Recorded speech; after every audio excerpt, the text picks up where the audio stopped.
Siapa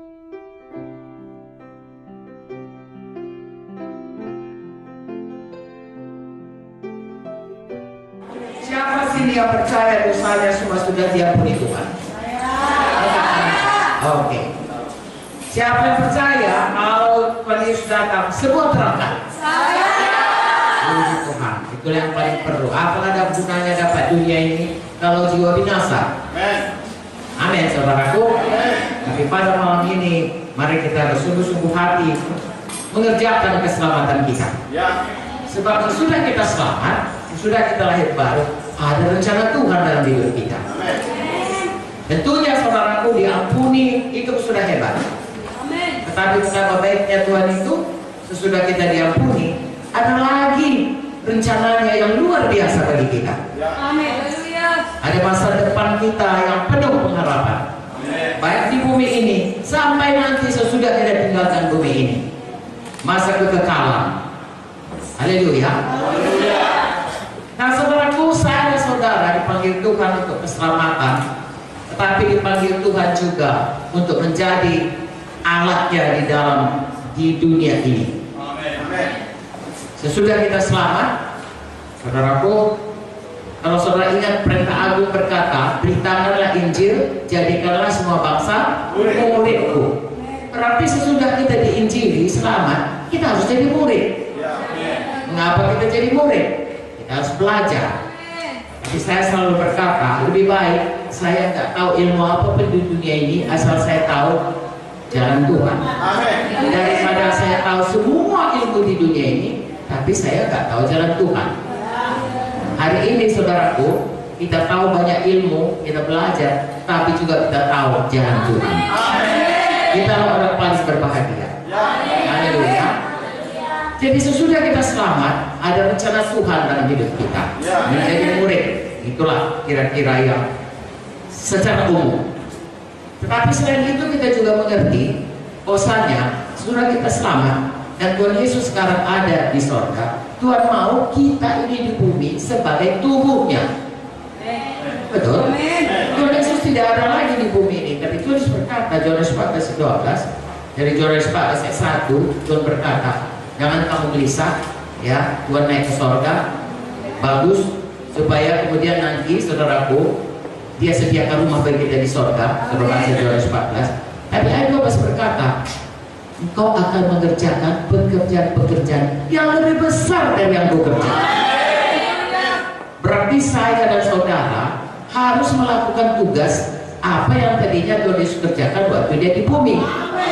Jadi Tuhan Yesus tidak berhenti bekerja di bumi ini. Siapa dia pakai? Saudara dan saya.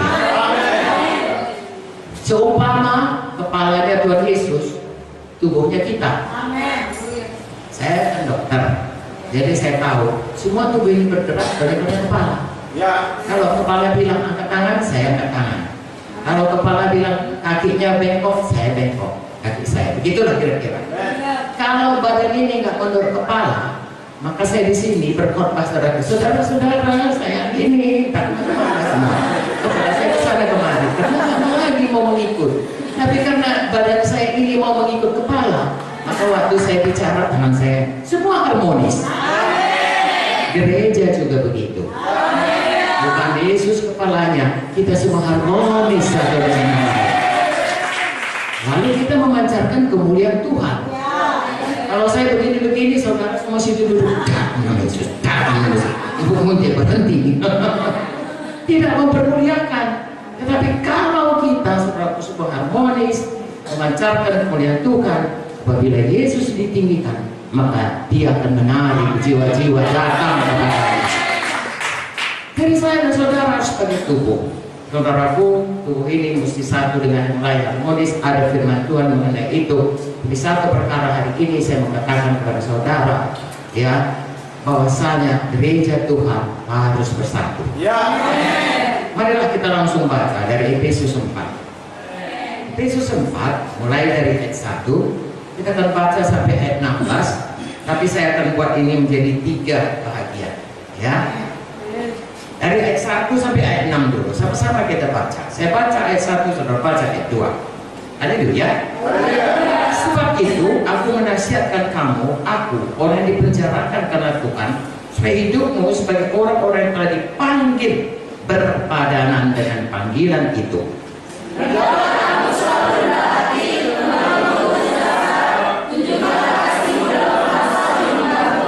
Dan berusahalah memelihara kesatuan roh oleh ikatan damai sejahtera.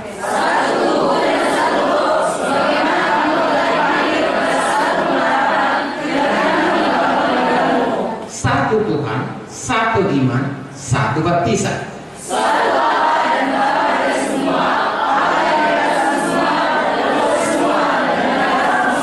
Sampai di sini dulu. Kalau saudara baca kepalanya, kesatuan jemaat dan karunia yang berbeda-beda. Ayat 1 sampai ayat 6 ini mengenai kesatuan jemaat. Sekali lagi saya katakan, tubuh saya ini harus bersatu. Tidak bisa kaki saya jalan-jalan sendiri di sini. Lagi saya khotbah, kaki saya yang kiri gigi sendiri jalan. Tidak bisa, saudara. Atau kuping saya jalan-jalan, saudara lari semua. Maka banyak orang lari dari gereja. Kalau gereja tidak bersatu, saudara. Ya, bisa saudara ngerti ya? Maka perlu kita bersatu. Kalau saudara baca ini, sebenarnya kuncinya di sini adalah kasih. Kasih itu mempersatukan. Dan 1 Korintus 13 ayat 4 sampai 7, kasih itu murah hati, rendah hati, tidak mentingkan diri, dan seterusnya.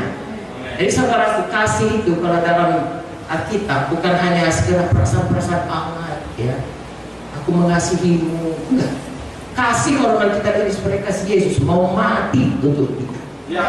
Kita pun kalau kasih mau mati untuk saudara kita. Makanya di sini dikatakan saudaraku, ya. Ayat 1 tadi, hendaklah hidupmu berpadan. Ayat 2 harus selalu, coba saudara baca. Ayat 2, hendaklah kamu selalu rendah hati, lemah lembut, sabar, tunjukkanlah kasihmu dalam hal saling membantu. Nah sampai di sini aja ini harus terpraktekkan. Dan ini nggak mudah saudara, kita menyangka diri. Rendah hati, wah saya rasa semua manusia saudaraku, kalau dulu sebelum selamat semua dipengaruhi Lucifer, sombong. Dosa Lucifer itu sombong. Ya, aku mau meninggikan diri. Kita kadang-kadang juga tanpa sadar sudah selamat pun. Saya juga sombong. Kalau si Anu suaranya bagus, kita mau lebih bagus. Kalau si Anu pelayanannya mana, kita mau lebih benar. Untuk kita, bukan untuk Tuhan. Itu namanya sombong. Tidak, kita mau selalu rendah hati. Mau lembut hati. Dia belajar kepadaku. Matius 11 ya. Belajar kepadaku. Aku ini rendah hati dan lemah lembut. Supaya sentosa jiwa kita.